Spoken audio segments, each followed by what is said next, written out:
Total, sudah 3 juta dosis vaksin Sinovac tiba di Indonesia. Pengiriman gelombang kedua sebanyak 1,8 juta dosis vaksin tiba di Bandara Soekarno-Hatta, Tangerang, Banten. Menteri Kesehatan Budi Gunadi Sadikin berharap program vaksinasi bisa segera dimulai dan sudah siap didistribusikan ke 34 provinsi di Indonesia. Insya Allah dengan doa seluruh rakyat Indonesia kami harapkan sebelum rakyat Indonesia kembali masuk bekerja di bulan Januari, insya Allah vaksin ini sudah bisa kita distribusikan ke 34 provinsi Indonesia untuk kita bisa mulai program vaksinasi ya bagi para tenaga kesehatan kita. Yang saya ingin titip pesan ke teman-teman sekalian, program vaksinasi adalah salah satu strategi utama untuk menyelesaikan masalah pandemi ini. Dibutuhkan waktu lebih dari 12 bulan untuk kita menyelesaikan program vaksinasi ini. Untuk itu, teman-teman, jangan lupa untuk selalu mentaati protokol kesehatan. Dengan berjalannya program vaksinasi ini, kita justru harus tetap menjalankan protokol kesehatan. Sementara, Indonesia Technical Advisory Group on Immunization atau ITAGI mengajak masyarakat untuk memahami pentingnya vaksinasi. Vaksinasi penting untuk mempercepat penghentian pandemi COVID-19. Hal serupa juga dinyatakan oleh Ikatan Ahli Kesehatan Masyarakat Indonesia atau IAKMI. Vaksin menjadi kabar baik bagi upaya penanggulangan pandemi virus corona. Presiden Joko Widodo menyebutkan bahwa vaksinasi akan dimulai pertengahan Januari. Diharapkan seluruh masyarakat turut ambil bagian karena vaksin aman digunakan dan Jokowi optimistis ekonomi Indonesia akan bangkit. Memasuki tahun 2021, saya yakin negara kita, Indonesia, mampu bangkit dan melakukan banyak inovasi. Pemulihan perekonomian setahap demi setahap telah membaik, mulai terasa di kuartal ketiga dan keempat tahun 2020 ini. Investasi baru mulai muncul yang akan menggerakkan ekonomi masyarakat dan industri masa depan, sehingga peluang kerja akan meningkat dan kesejahteraan masyarakat akan lebih baik. Tapi bukan berarti persoalan sudah selesai. Ada satu syarat terpenting yang harus kita kerjakan untuk mencapai pemulihan ini. Kita harus berhasil mengatasi pandemi COVID. Dengan penanganan serius pemerintah untuk mengatasi pandemi, semoga ini menjadi titik awal kebangkitan bangsa Indonesia. Tim Liputan Berita 1. Pemirsa Landstok, kali ini kita akan membahas vaksin COVID-19, di mana pemerintah telah mendatangkan 3 juta dosis vaksin COVID-19 dan rencananya pertengahan Januari nanti vaksinasi akan segera dimulai. Vaksin merupakan upaya pemerintah dalam menanggulangi pandemi virus corona. Apakah vaksin aman digunakan? Akan kita bahas bersama narasumber yang sudah bergabung melalui telekonferensi. Pertama kita sapa ada Ketua Indonesia Technical Advisory Group on Immunization atau ITAGI, ada Profesor Dr. Sri Rejeki Hadi Negoro. Selamat siang, Prof. Sri. Selamat siang, Patricia, pemirsa sekalian. Iya, baik. Dan juga sudah bergabung dengan kita ada Ketua Umum Ikatan Ahli Kesehatan Masyarakat Indonesia atau IAKMI, Pak Ede Surya Darmawan. Selamat siang, Pak Ede. Selamat siang, Mbak Patricia. Selamat siang, Prof. Sri. Prof. Sri dan juga Pak Ede, sebelum kita mulai dialog, saya ingin ucapkan selamat tahun baru terlebih dahulu. Tentunya tahun 2020 kita sudah struggling sekali melewati tahun 2020, rasanya tuh berat sekali melewati tahun 2020. Di tahun 2021 ini ada angin segar, ini Prof. Sri dan juga Pak Edi, adalah terkait dengan vaksinasi pastinya.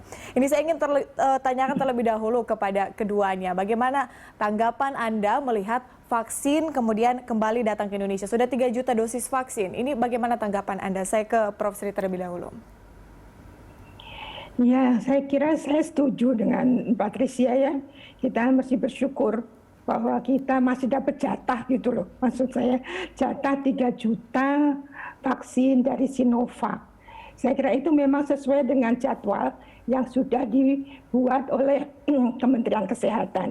Jadi yang pertama 1,2 juta dan sekarang yang kedua 1,8 juta yang sudah ready for use.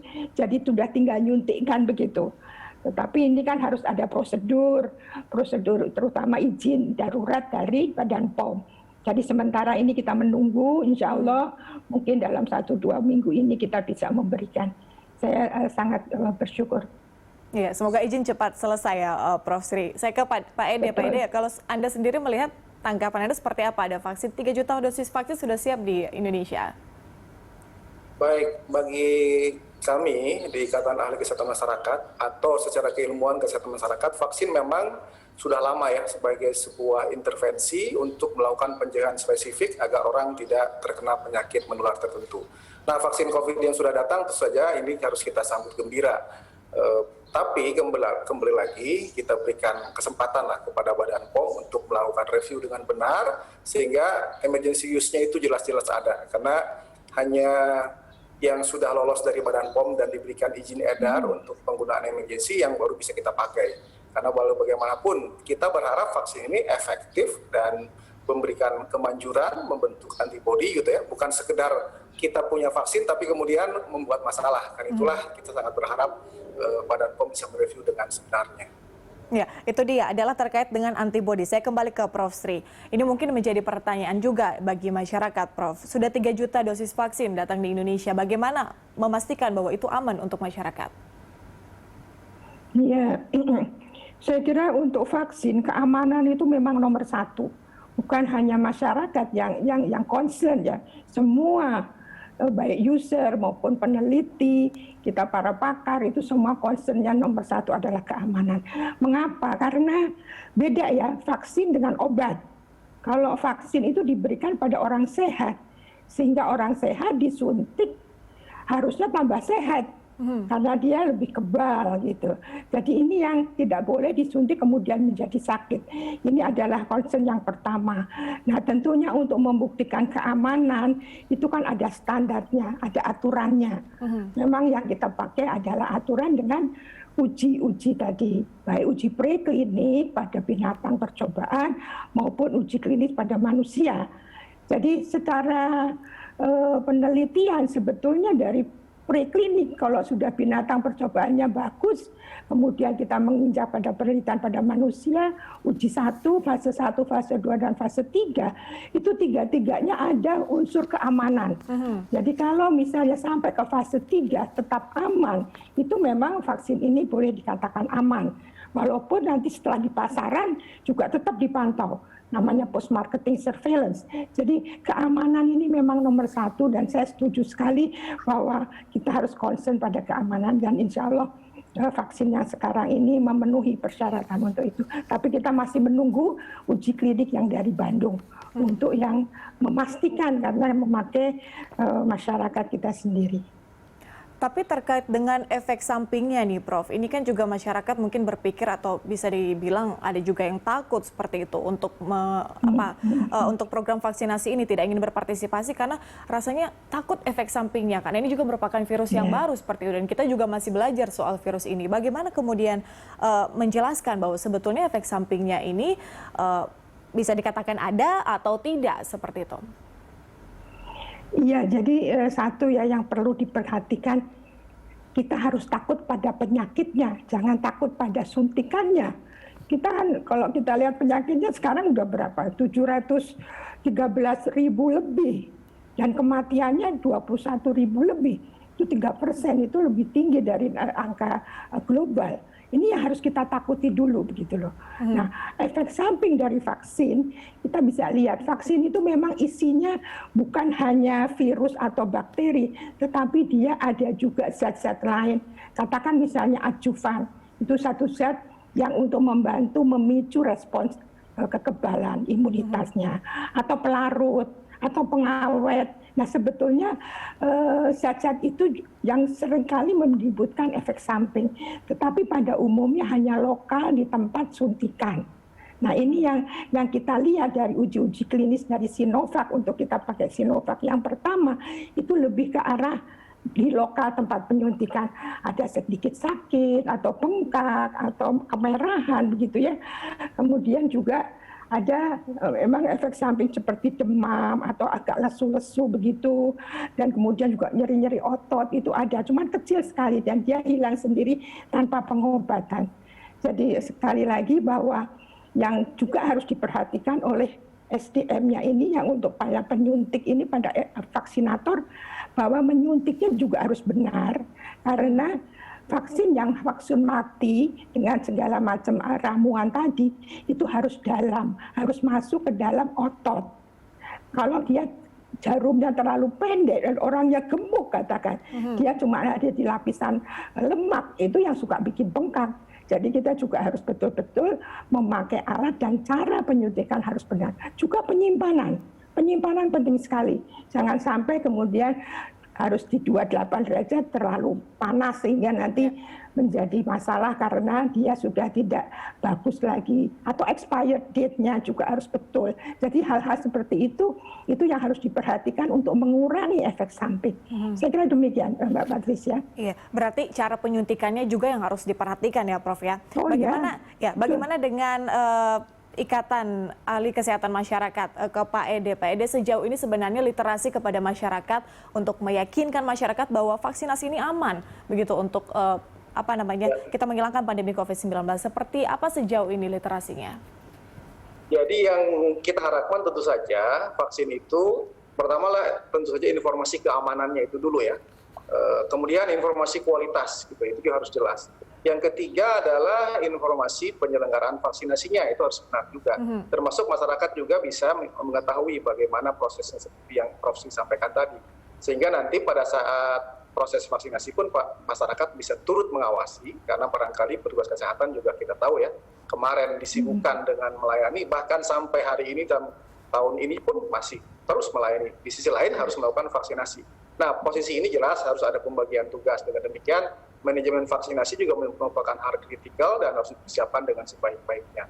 Karena itu proses literasi memang harus terus ditingkatkan gitu. Bahkan ada baiknya juga gitu, karena ini barangkali masa pandemi ya, mungkin semacam inform concern disampaikan dulu bahwa ini loh yang akan Anda hadapi gitu. Anda akan dapat kekebalan, tapi memang ini harus disuntiknya rada sakit sedikit, itu wajar ya. Tidak ada vaksinasi yang ditaburkan itu tidak ada, pasti suntik sedikit, agak dalam sedikit, sehingga dia paham bahwa nanti akan disuntik kira-kira misalnya berapa, 1 senti kah? Dengan demikian dia bisa paham bahwa sakitnya itu sesuatu yang memang diperkirakan, bukan kemudian banyak kejutan. Kalau ada efek-efek lain, nah ini juga mesti dijelaskan. Bisa jadi sebenarnya bukan gara-gara vaksinasi, tapi pada saat yang sama misalnya ada penyakit lain. Inilah yang barangkali harus dijelaskan.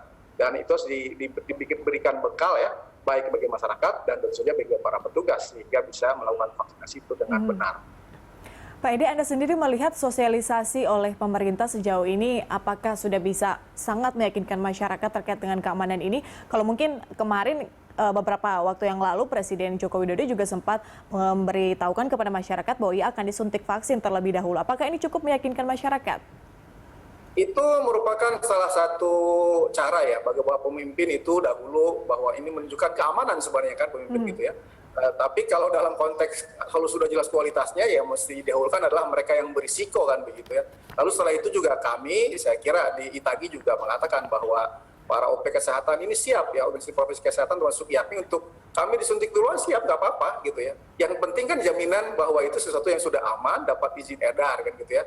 Dan tentu saja vaksinnya harus berkualitas. Dengan demikian kita akan sama-sama mendukung ini, karena barangkali ini harus diingatkan sebagai salah satu cara untuk mempercepat pandemi ini segera berakhir. Ini yang harus kita sama-sama. Karena itu penyelenggaraannya dari mulai vaksinnya yang benar, kemudian edukasinya, sampai kemudian pelaksanaan juga harus benar-benar diperhatikan dengan baik. Baik, saya kembali ke Prof. Sri. Prof. Sri, kalau tadi kan sudah dijelaskan oleh Pak Ede bahwa sosialisasi ini harus tetap dilakukan. Dan tadi juga merupakan salah satu cara pemerintah memberitahukan kepada masyarakat bahwa vaksin ini aman gitu loh kan, membuat kita. Dan ini juga membantu kita menyelesaikan pandemi COVID-19 di Indonesia. Namun rekomendasi dari Itagi sendiri, Prof, melihat ini kan dari Sinovac dari Tiongkok 3 juta dosis vaksin. Dan vaksin-vaksin mana lagi yang mungkin menjadi rekomendasi dari ITAGI? Begini ya, sebetulnya yang menentukan apakah vaksin mana yang akan dipakai itu bukan ITAGI. Yang menentukan adalah Kementerian Kesehatan. Tetapi mereka menanyakan pada kita bagaimana nih yang vaksin ini, apakah bagus atau tidak. Nah itu kajiannya memang di ITAGI. Tetapi yang menentukan mana yang akan diambil, mana yang tidak, itu adalah wewenang dari Kementerian Kesehatan. Tetapi saya kira karena Sinovac sudah duluan dan sudah kerjasama yang baik dengan Bio Farma, mungkin itu yang diutamakan. Dan karena sudah beberapa vaksin juga dibuat bersama-sama.